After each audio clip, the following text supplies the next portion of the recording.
하나님의 말씀을 봉독해 드리겠습니다. 누가복음 24장 1절부터 12절까지 제가 봉독을 해 드리겠습니다. 24장 1절부터 12절까지 봉독해 드립니다. 안식 후 첫날 새벽에 이 여자들이 그 준비한 향품을 가지고 무덤에 가서 돌이 무덤에서 굴려 옮겨진 것을 보고 들어가니 주 예수의 시체가 보이지 아니하더라. 이로 인하여 근심할 때에 문득 찬란한 옷을 입은 두 사람이 곁에 섰는지라. 여자들이 두려워 얼굴을 땅에 대니 두 사람이 이르되 어찌하여 살아있는 자를 죽은 자 가운데서 찾느냐. 여기 계시지 않고 살아나셨느니라. 갈릴리에 계실 때에 너희에게 어떻게 말씀하셨는지를 기억하라. 이르시기를 인자가 죄인의 손에 넘겨져 십자가에 못 박히고 제3일에 다시 살아나야 하리라 하셨느니라 한데 그들이 예수의 말씀을 기억하고 이 무덤에서 돌아가 이 모든 것을 11 사도와 다른 모든 이에게 알리니 이 여자들은 막달라 마리아와 요한나와 야고보의 모친 마리아라. 또 그들과 함께한 다른 여자들도 이것을 사도들에게 알리니라. 사도들은 그들의 말이 허탄한 듯이 들려 믿지 아니하나 베드로는 일어나 무덤에 달려가서 구부려 들여다보니 세마포만 보이는지라 그 된 일을 놀랍게 여기며 집으로 돌아가니라. 아멘. 오늘은 다시 사신 예수님이라는 제목으로 함께 말씀을 듣겠습니다. 오늘도 하나님께서 예배드린 우리 성도님들을 만나주시고 생명의 말씀을 통해 풍성한 은혜를 내려주시기를 축원합니다. 먼저 하나님께 기도드리겠습니다. 하나님 아버지, 이 시간에도 저희 예배를 받으시며 귀한 말씀 주시니 감사를 드립니다. 이 말씀을 통해서 오늘 하나님께서 저희들에게 말씀하시고자 하는 그 음성이 들려줄 수 있도록 전할 때도 들을 때도 성령님 함께 하시고 도와주시옵소서. 듣고 깨달아 실천할 수 있도록 믿음도 더해 주시옵소서. 예수님의 이름으로 기도하옵나이다. 아멘. 오늘은 바로 2000년 전 예수님께서 저와 여러분들의 죄를 위해서 십자가에 못 박혀 죽으시고 장사 지낸 지 사흘 만에 우리의 산소망과 영원한 생명을 위해서 다시 살아나신 부활의 날입니다. 오늘 뜻깊은 부활절을 맞이하여서 부활의 주님께서 우리 모든 성도님들께 새 생명으로 충만하여 영육간에 강건하게 되고 소망으로 충만하게 하여서 모든 고통과 절망을 딛고 일어나 승리하는 우리 성도님들 다 되시기를 축원합니다. 예수님께서 우리의 죄를 대속하기 위하여서 십자가에 달려 죽으신 사건은 기독교의 가장 중요한 사건입니다. 그리고 이 십자가 사건과 함께 또 중요한 것은 바로 예수님의 부활입니다. 오늘 본문 말씀 누가복음 24장은 바로 이처럼 예수님께서 십자가에 달려 죽으신 후 사흘 만에 다시 부활하신 사건을 증거하고 있는 내용입니다.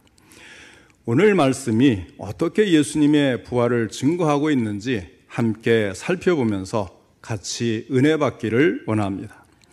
첫째로 죽은 자 가운데서는 찾을 수 없었다고 말씀을 합니다.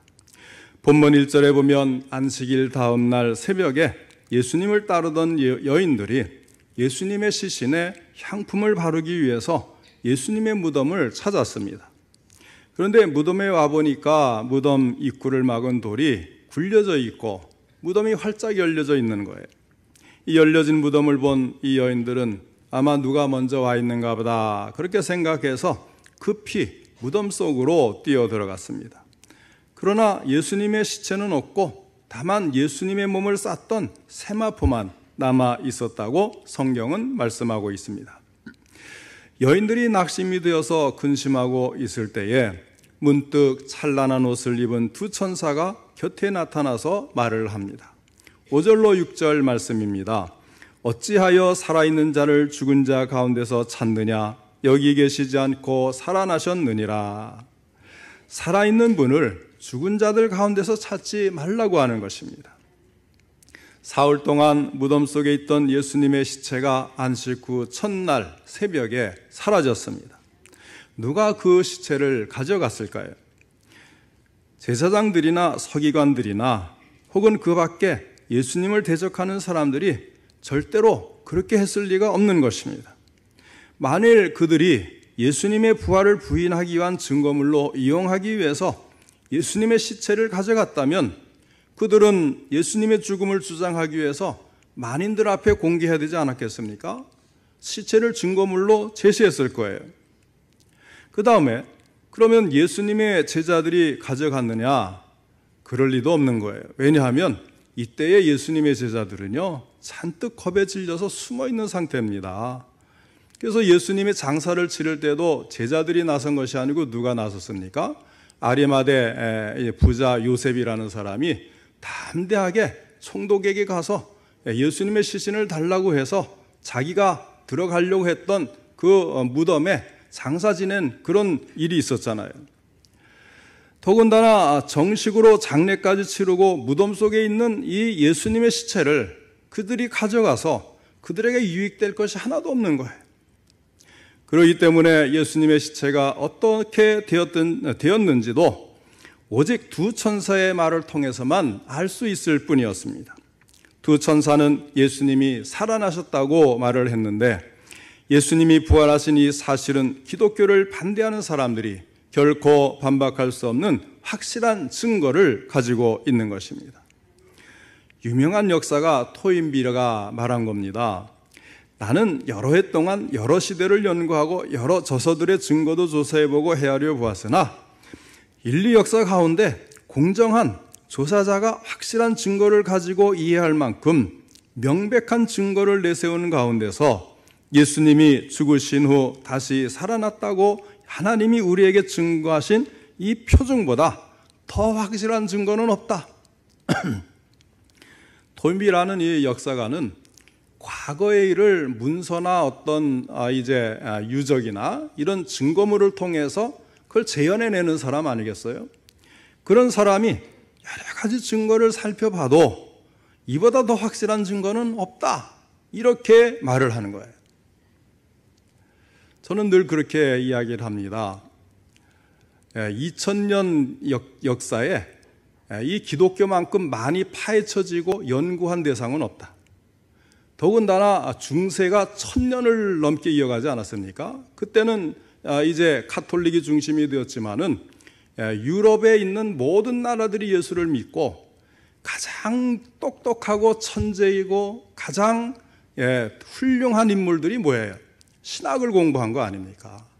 그런 천재들이 1000년 동안을 연구한 것이 바로 이 성경이고 또한 예수님의 십자가의 죽으심과 그리고 이제 다시 사흘 만에 부활하신 것, 예수님이 살아서 실제 역사에서 활동하셨던 것, 이런 것들을 그들만큼 깊이 연구한 사람이 어디 있겠어요? 그렇기 때문에 우리가 이제 와서 다시 어떤 반박할 그런 내용을 내세울 수가 없는 거예요. 예수님은 살아나신 분이십니다. 무덤이나 죽음이 생명 대신 주님을 묶어둘 수가 없습니다. 예수님의 시체는 더 이상 무덤에 없습니다. 다른 종교는 교주들의 무덤을 가꾸는데 열심입니다. 왜냐하면 교주의 시체가 그곳에 있기 때문입니다. 하지만 기독교는 빈 무덤을 자랑합니다. 빈 무덤이 예수 그리스도께서 부활하신 것을 증거하기 때문입니다. 그 다음에 둘째로 예수님께서 이미 말씀하셨던 일을 이루신 것이다. 이렇게 천사가 이야기를 합니다. 예수님께서 살아나신 것은 예수님께서 이미 말씀하셨고 그 말씀하신 대로 이루었다는 거예요. 갑자기 어느 날 돌출돼서 일어난 사건이 아니고 구약에서도 예언을 했고 예수님 오셔서 지상생애를 사실 때에 제자들에게 몇 번이고 이 일을 말씀해 주신 그런 내용이에요. 6절로 7절에 말씀합니다. 갈릴리에 계실 때에 너희에게 어떻게 말씀하셨는지를 기억하라. 이르시기를 인자가 죄인의 손에 넘겨져 십자가에 못 박히고 제3일에 다시 살아나야 하리라 하셨느니라 말씀을 합니다. 예수님께서는 십자가에 달리시기 전에 갈릴리에서 이미 죽었다가 사흘 만에 살아날 것을 말씀하신 바가 있는 거예요. 그런데 제자들은 예수님께서 체포되고 십자가에 달려 죽으시는 것에 대한 준비가 없었던 것과 마찬가지로 예수님께서 십자가에 못 박히셨다가 정말로 사흘 만에, 3일 만에 다시 살아날 것도 예상하지 못했어요. 예수님이 이런 말씀을 하실 때에 믿어지지가 않으니까 그냥 흘려들었고, 예수님이 십자가에 고난을 받고 돌아가신다고 하니까 그럴 수 없습니다 하고 그러지 말라고 반대는 할지언정 이 부활까지는 그들의 귀에 남아있질 않았다는 거예요. 아마도 먼 훗날 이 세상이 마지막을 구할 때에 다시 살아 돌아오실 것을 혹 믿었는지는 모르겠지만 주님께서 말씀하신 대로 3일 만에 다시 살아나실 것은 전혀 믿지를 못했던 거예요. 그러므로 제자들은 천사의 말을 들은 여인들이 예수님께서 살아나셨다는 말을 전하는데도 그 말을 정신 나간 소리쯤으로 간주하고 좀처럼 믿으려 하지를 않았던 것입니다. 충동적인 베드로만이 무덤으로 달려가 무덤 안을 들여다보았지만 예수님은 안 계시고 단지 예수님의 시신을 쌌던 세마포만이 놓여있을 뿐이었습니다. 베드로는 예수님의 시신이 없다는 것을 보았지만 아직도 그것이 부활신앙으로 연결되지는 않았던 것입니다. 물론 예수님의 부활은 참 믿기 힘든 이야기죠. 한 번 죽는 것은 사람에게 정하신 일이기 때문에 이 보편적인 법칙을 깨고 다시 살아나셔서 영원히 죽지 않는 몸이 되셨다고 하는 것은 선뜻 받아들이기 힘든 이야기임에 틀림이 없습니다. 따라서 부활의 역사성을 부인하고 부활의 의미만을 찾으려는 사람들이 많이 있어요.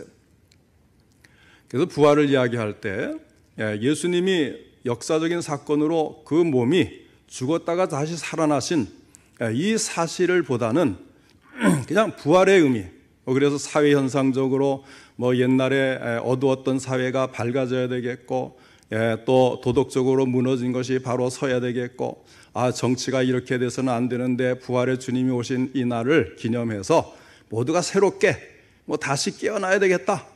이렇게 자꾸 부활의 의미를 이런 쪽에 갖다 붙여서 설명하는 것으로 만족하는 사람들이 많은 거예요. 하지만 예수님의 부활은 예수님께서 이미 말씀하셨던 일을 역사적인 사건으로 이루신 것입니다. 하나님의 말씀을 진리로 믿고 예수님을 인격적으로 만난 사람들은 예수님께서 역사적으로 틀림없이 살아나셨다는 것을 믿지 않을 수 없습니다. 우리 성도님들께서도 예수님이 부활하신 사실을 믿으시면 아멘 하시기 바랍니다. 셋째로 예수 부활의 의미에 대해서 생각을 해보겠습니다. 첫 번째 의미는 예수님의 부활은 우리의 죄가 정말로 용서받을 수 있다는 것을 증거하는 것입니다. 만일 예수님께서 죽으시고 다시 살아나지 못하셨다면 그 누구도 죄를 용서받을 수가 없었을 것이고 아직도 구원받지 못했을 것입니다. 또 예수님이 다시 사신 것이 없으면 우리의 믿음도 헛되고 우리가 여전히 죄 가운데 있었을 것입니다. 바로 예수님의 부활이 우리의 구원을 확증하신 것입니다. 우리의 죄를 위해 대신 죽으셨다는 사실, 예수님은 아무 죄가 없으신 분으로 우리의 죄를 대신하여 죽으셨다는 것도 입증하는 사건인 것입니다. 로마서 4장 25절에 예수는 우리가 범죄한 것 때문에 내줌이 되고 또한 우리를 의롭다 하시기 위하여 살아나셨느니라 하였습니다. 죽을 사람이나 죽은 사람은 우리의 문제를 해결해 줄 수가 없어요. 오직 다시 살아나신 예수님만이 해결해 줄 수가 있는 것입니다. 그 다음에 두 번째 의미는 예수님의 부활로 우리는 죽음 너머의 소망을 갖게 되었다는 것입니다. 그래서 성경은 그리스도 안에서 죽는 사람이 복이 있다고 말하는 것입니다. 부활하신 예수를 믿는 자들에게 있어서 죽음은 천국으로 들어가는 문이 되는 것입니다. 그러므로 예수의 부활은 죽기를 두려워하여서 일생 동안 비굴하게 사는 사람들에게 용기와 소망과 힘을 주는 근원이 됩니다. 베드로전서 1장 3절에 말씀하기를 우리 주 예수 그리스도의 아버지 하나님을 찬송하리로다. 그의 많으신 긍휼대로 예수 그리스도를 죽은 자 가운데서 부활하게 하심으로 말미암아 우리를 거듭나게 하사 산 소망이 있게 하시며 하였어요. 죽는 것이 모든 문제의 해결이라면 자살한 가룟 유다가 참 똑똑한 거겠지요. 그러나 성경은 한 번 죽는 것은 사람에게 정하신 것이요 그 후에는 심판이 있으리니 하였어요. 그 후가 있다는 거예요. 그 후에는 무엇이 있느냐? 심판이 있다는 겁니다. 그 심판에서 무죄 판결을 받는 유일한 방법은 우리 대신 형벌을 받으시고 십자가에 돌아가셨다가 다시 사신 예수 그리스도를 믿어서 최고의 재판관이신 하나님의 자녀가 되는 이것이 유일한 길인 것입니다. 예수님께서 부활하셨다는 것은 우리에게 복음이 됩니다. 예수님을 믿음으로 그분과 연합한 사람들의 부활도 보증이 되기 때문입니다. 예수님께서 부활의 첫 열매가 되셨기 때문에 그분을 믿는 모든 그리스도인들이 뒤를 이어서 줄줄이 부활로 추수될 것은 확실한 것입니다. 고린도전서 15장 20절에 그러나 이제 그리스도께서 죽은 자 가운데서 다시 살아나사 잠자는 자들의 첫 열매가 되셨도다 하였습니다.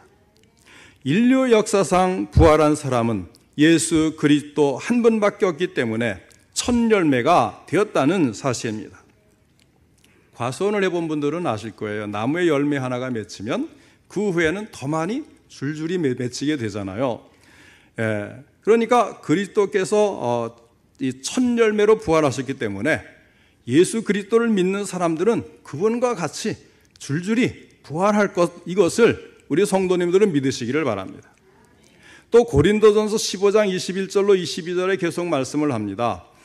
사망이 한 사람으로 말미암았으니 죽은 자의 부활도 한 사람으로 말미암는도다.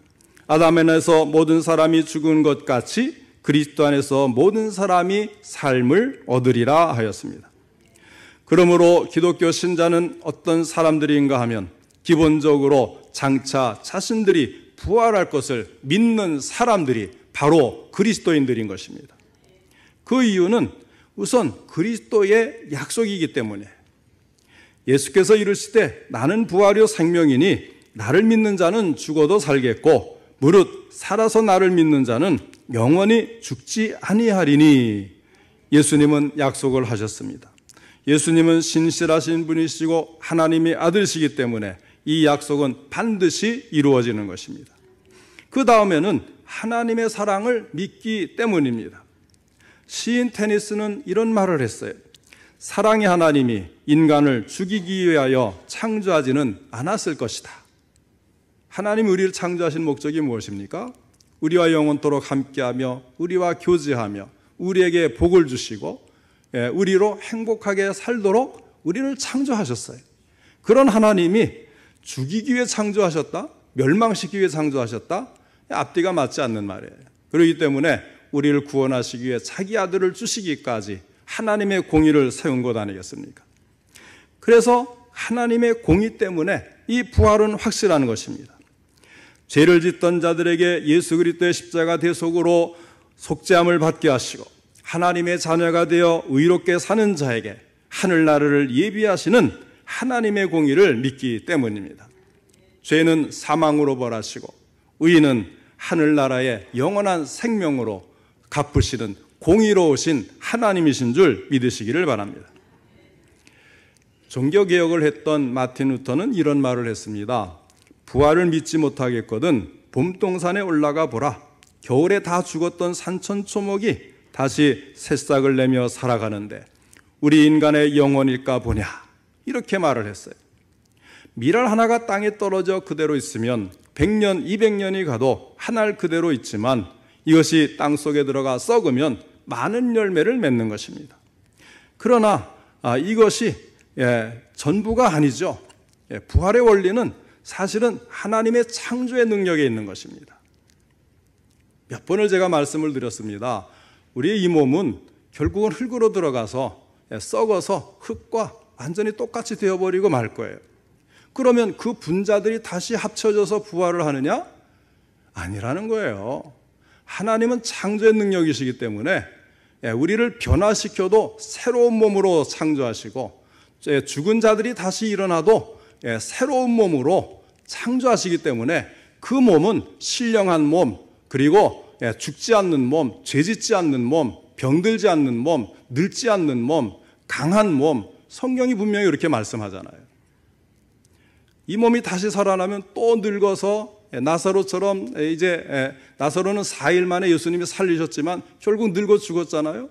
그런 몸으로 부활하는 것은 아무 의미가 없는 거예요. 천국에 살 수 있는 몸으로 예수님처럼 영화로운 몸으로 부활을 하는 것입니다. 그런 신령한 몸으로 부활시킬 수 있는 하나님, 그분은 창조의 하나님이시고 능력의 하나님이시고 우리를 부활시킬 수 있는 하나님의 능력을 믿으시기를 바랍니다.